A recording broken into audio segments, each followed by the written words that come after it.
কোরআনে কারীম আমাদেরকে জানিয়েছে কুল্লিল মুমিনিনা ইয়াগুদ্দু মিন আবসারিহিম ওয়া ইয়াহফাজু ফুরুজাহুম ইলা আখিরিল আয়া। জোরে বলেন আল্লাহু আকবার। সূরা নূর 18 নম্বর পারা 30 নম্বর আয়াত। এটা তাফসীর ইবনে কাসির, তাফসীরে জালালাইন, দুইটা তাফসীর আমি মিলিয়েছি।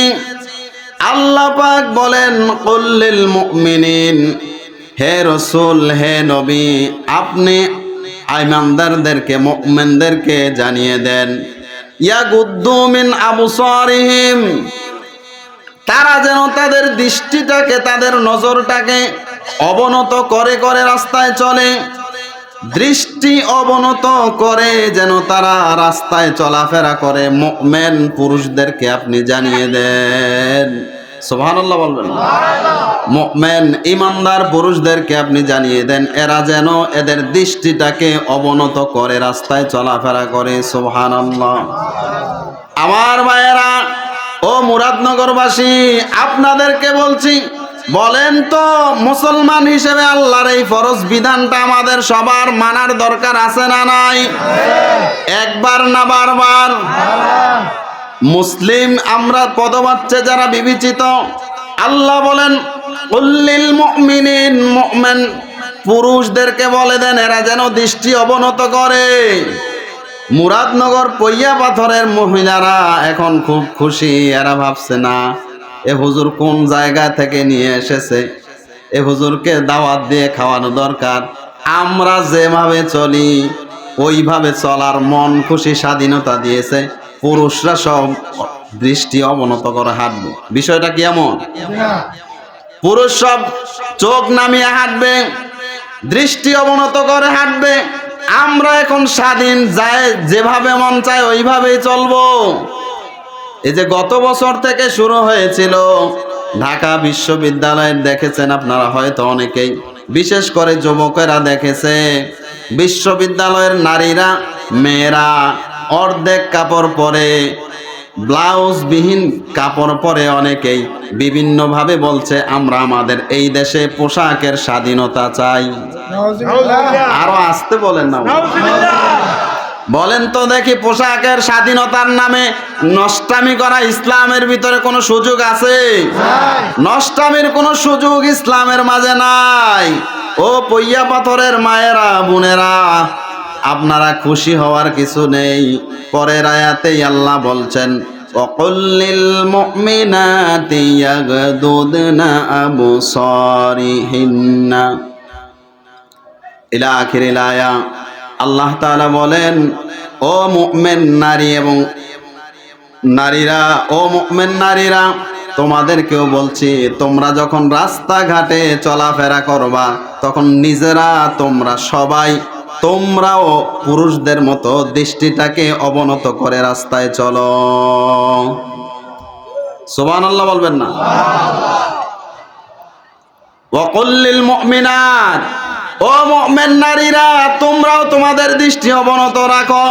তার মানে পুরুষ এবং নারী উভয়ের জন্য পর্দা নফল না ফরজ? আরো জোরে বলতে হবে, পর্দা নফল না ফরজ? এই ফরজ পর্দা সমাজে, রাষ্ট্রে, এই দেশের মাঝে আমাদের মুসলিম হিসেবে কায়েম করার দরকার আছে না নাই?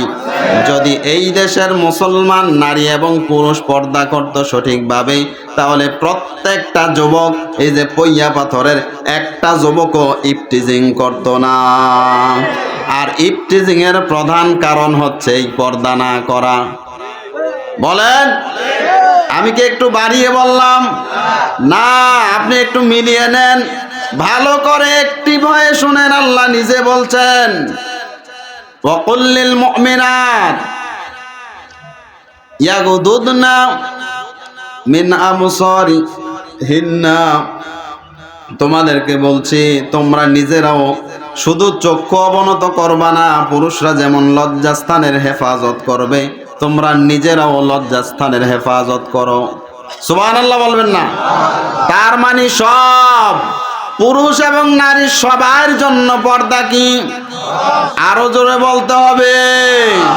এই ফরজ পর্দা আমাদের সমাজে রাষ্ট্রে যদি কায়েম হয়ে যায়, একজন যুবক ইফটিজিনে পা দেবে না, সবাই দিনদার নেককার আল্লাহওয়ালা হবে। প্রত্যেকটা ঘরে ঘরে পর্দা দরকার আছে না নেই? রব্বুল আলামিন বলেন, অকরনা ফি বুয়ুতিকুন্না ওয়ালা তাবাররাজনা তাবাররুজাল জাহিলিয়াতিল উলা। জোরে বলেন আল্লাহু আকবার। সূরা আহজাব 22 নম্বর পারা 1ম নম্বর পৃষ্ঠার ভিতরে পাবেন এই আয়াত। তাফসিরে জালালাইন থেকে বলছি, আল্লাহ তাআলা বলেন, হে মেয়েরা ও নারীরা, অকরনা ফি বুয়ুতিকুন্না ওয়ালা তাবাররাজনা, তোমরা যখন ঘর থেকে বের হবে, তোমরা যখন নিজেরা রাস্তাঘাটে বের হবে, হাটে বাজারে চলাফেরা করবে, ফি বুয়ুতিকুন্না ওয়ালা তাবাররাজনা, তোমরা তাবাররুজ করে রূপ সৌন্দর্য প্রদর্শন করে ৮-৭ পোশাক পরে পাছা মাজা হেলে দুলে তোমরা রাস্তাঘাটে চলবে না। এ ঘোষণা কার? আল্লাহ। আরো জোরে কার? আল্লাহ বলছেন ৮-৭ পোশাক পরে তোমরা রাস্তাঘাটে হাঁটবা না।